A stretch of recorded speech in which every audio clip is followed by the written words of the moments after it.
21শে ফেব্রুয়ারির শোকের ছায়ায় ঘেরা সেই আমাবস্যার ঘন কালো দিন রাতগুলো স্মৃতির পাতায় হয়েছিল প্রতিটি দিন প্রতিটি রাত পেরিয়ে 21-এর দ্বারকোঠায় বন্দি। শেষ হলো শোকের ছায়া, নতুন করে আবার সূর্যের দেখা মিলল। ফুটে উঠল ফুটন্ত সূর্যমুখী ফুলের মুখে ওই যেন ফুটন্ত হাসি। 21-এর পর এলো 26শে মার্চ। আজ 26শে মার্চ, কিন্তু 21শে ফেব্রুয়ারি আবার ঠিকই এলো। 2025-এ আবার দেশ নিয়ে শুরু হলো নতুন করে ষড়যন্ত্র। পাকিস্তানি রাজাকার এক হয়ে শুরু হলো দেশ নিয়ে অস্থিরতা। আমার বাংলা মায়ের প্রাণ নিয়ে সংকট। হিপোটাইজ করে রাজ্যের প্রজাদের করা হলো ব্রেন ওয়াশ। ছুটল প্রজারাও পিছু পিছু। ভেবেছিল খুশির বাহার আসবে রাজ্যে। 2024-এর জুলাই থেকে শুরু হলো দেশ নিয়ে লড়াই। 5ই আগস্টে হলো শেষ। সারাদিন হলো আনন্দ, খুব আনন্দ, হাসি খুশি।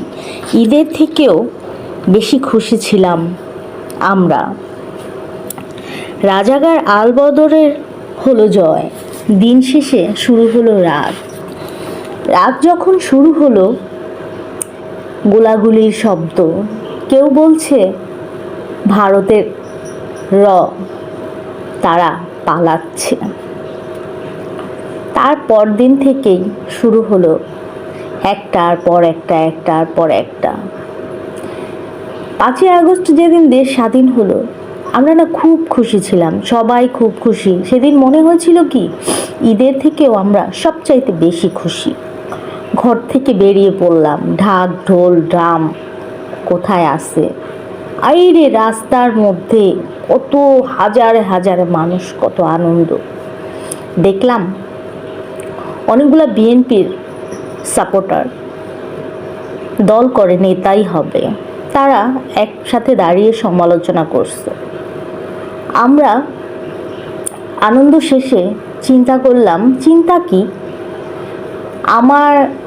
আমি একটা পতাকা কিনেছিলাম। তো অনেকেই পতাকা কিনতে কিনতে পতাকা শেষ হয়ে যায়। আমার পতাকাটা নিয়ে প্রায় 20-25 জন মানুষ পিকচার তুলল। একটা ছেলে লাইভে আসলো, আসার পর এখন পতাকাটা চাচ্ছে আমার মেয়ের হাত থেকে। আমার মেয়ে দিল, দেওয়ার পর খুব খুশি হয়ে তারা অবশ্য আপনার ছাত্র আন্দোলনে ছিল এবং তারা সেই গণভবনেও গিয়েছিল। আসার পরই তো খুশি হয়ে আমার মেয়েকে 1000 টাকা দিল। আমার কাছেও ছিল আরও 2000। ওর ফ্রেন্ডরা ছিল। চলে গেলাম একটা রেস্টুরেন্টে, সেখানেই ছিল সেই বিএনপির নেতারা, সমালোচনা করছিল। আমিও বরাবরই সবসময় বিএনপিকে সাপোর্ট করতাম। ছাত্রদের আন্দোলনে আমিও একদিন গিয়েছিলাম, ছাত্রদের অনেক সমর্থন করেছি। যখন দেখলাম একজনের পর একজন মারা যাচ্ছে, তখন তো আর বুঝি নাই যে এটা মেটিকুলাস ডিজাইন, এটা দেশ নিয়ে ষড়যন্ত্র হয়েছে শেখ হাসিনার পতন করার জন্য। তো আমি সেই ভাইদের সাথে, সেই বিএনপির ভাইদের সাথে বললাম, এখন কি বিএনপি আসবে? হ্যাঁ, খুব খুশি। সবাই সমালোচনা তো বললো যে হ্যাঁ আপা ইনশাল্লাহ আসবে।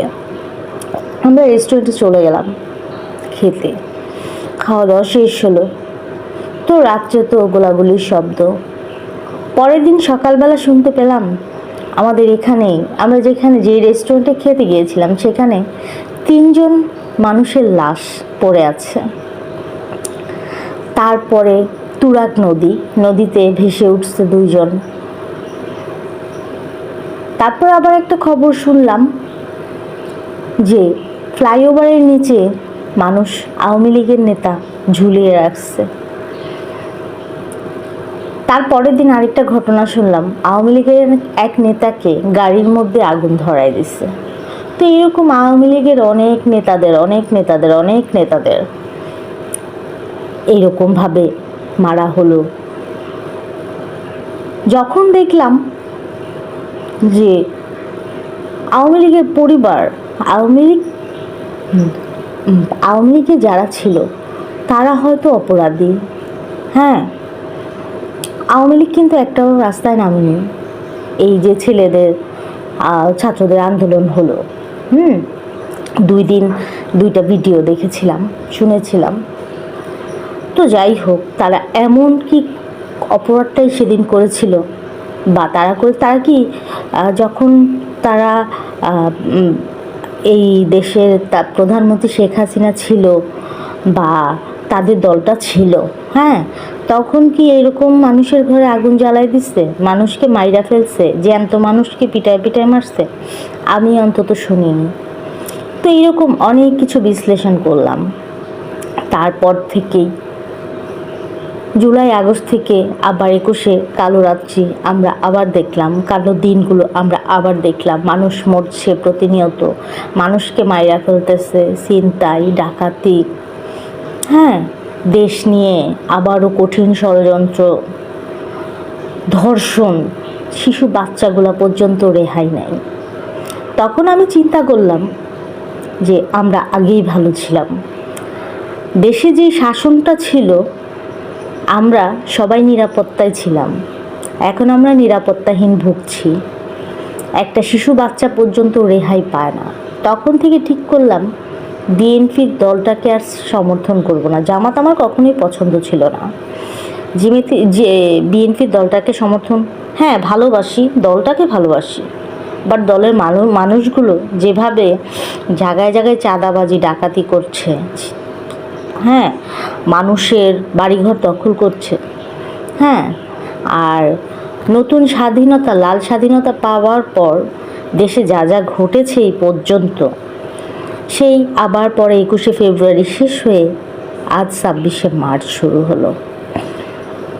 তো যেহেতু স্বাধীনতা দিবস, বিজয়ের মাস,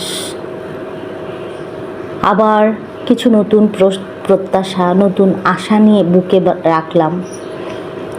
দেশটা আবার আগের মতো সুন্দর হবে, আগের সেই সোনালি দিনগুলো ফিরে পাওয়া যাবে, আগের মতো শান্তিতে থাকবো আমরা, নিরাপত্তায় থাকবো আমরা।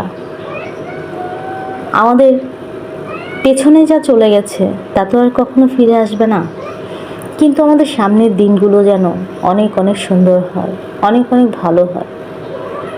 আবার যেন আমরা হাসি খুশি থাকতে পারি, গরিব দুঃখী সবাই মিলেমিশে একসাথে থাকতে পারি। এই বাংলাদেশে যারা পাকিস্তান করতে চাচ্ছে, সেই রাজাকারগুলোর যেন আবার নতুন করে এই 26শে মার্চের পর থেকে তাদের পতন হয়। এই দেশটা যেন পাকিস্তান না হয়। আমার সোনার বাংলা, আমি তোমায় ভালোবাসি। তো